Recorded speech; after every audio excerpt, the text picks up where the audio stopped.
You get to work from home as a probation officer. My name is Sarah Edwards. I worked for the Ministry of Justice for a total of 10 years. I was a probation officer for 6 years of those. I am now a tutor and coach, helping criminology and psychology graduates just be their best self, increase their grades and help you get onto the probation trainee program, and just share my knowledge about working for the probation service and being someone exactly like you who's gone through this process, to say actually there's people like you that can get through and this is what it's like.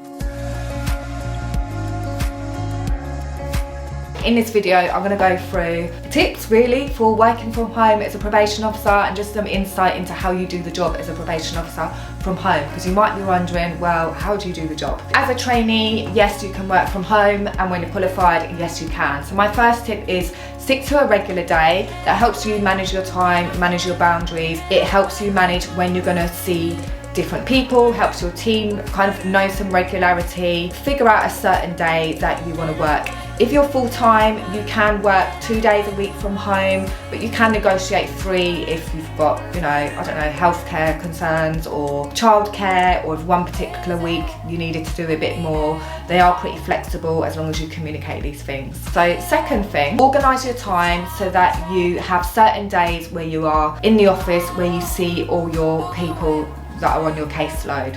Say for example, you take a Tuesday and a Wednesday, and that is a day that you are going to be in the office seeing all of your people, and then maybe a Thursday, you might have to be on office duty, or you're in the office and you might see people that have had to rearrange or whatever, but that will really help you manage your time. Having set days will also help, like the manager and the reception, because they don't want everybody off, say for a Friday for example, because then there's going to be like literally no one in the office. That helps them manage and organise the kind of business needs side of things. So what do you do when you're working from home, apart from hang around in your pyjamas, sit in the sofa? Well, I used to use this time to write up my reports, work where I would need proper focus time and get into the flow. So these are your sentence plan reports, your review reports, any parole reports, breach reports, things that you can just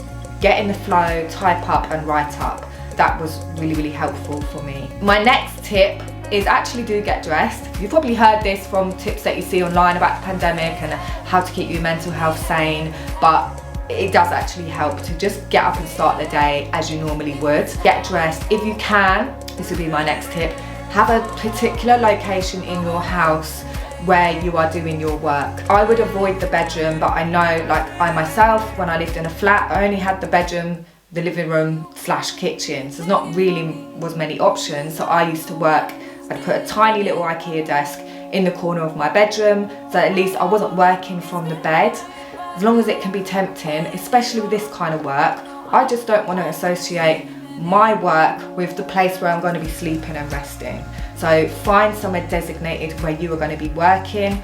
If you do need to take phone calls, remember privacy, that kind of thing. If you've got your children around, or if you're having phone calls in the garden, it's common sense, but just something to bear in mind. You might not also want to take them calls in your house. I know that when I've spoke to probation officers and me myself, your house is your living environment. That's where you spend your time. Some people just don't want to have certain conversations in their home environment. So that's why it's quite a nice thing to save up your reports for when you're working from home. Next tip, one that I do religiously, is get out for a walk and exercise. Again, I'm not repeating for you all this pandemic advice, but it is actually advice that you want to continue. The reason you want to get out for exercise, because you can just be, you might not even realise you're just sitting there for ages and ages at your desk and you start getting a bit creaky. Get out, get some fresh air, see other human faces, exercise as well. If you live near a swimming pool and that's something you do, go swimming, go to the gym, do a home workout video. If you've seen my other videos about how to keep on top of your mental health, you will see why it's so important and why I stress the fact of doing exercise and going for a walk. And the final tip is don't feel guilty when you're working from home. Sometimes it can feel like you need to be present in the office and show that you're online. There is mutual trust that when you're working from home, you're working on your stuff. And if you're not working, you are the one that's going to suffer, because there's no one else that's going to do your work for you. Equally, don't then spend you know, hours and hours up till 8, 9 o'clock working on your work. You still have to find that time to be like, no, I'm finished work. But don't feel guilty when you work from home. Enjoy it, you know. If you want to work from home on a Friday and a Monday so you can have a nice start to the weekend, then do it. Life is about living, it's not all about 24/7 work, so do not feel guilty for that. I hope these videos are useful. Put it in the comments if you've got any questions or future videos that you want me to cover. Follow me on Instagram, tick that notification bell and share these videos. If you have a friend who's also interested in this, or there's people on your course, then let them know, because we want to share this information out, don't we? Anyway, I'll see you next time.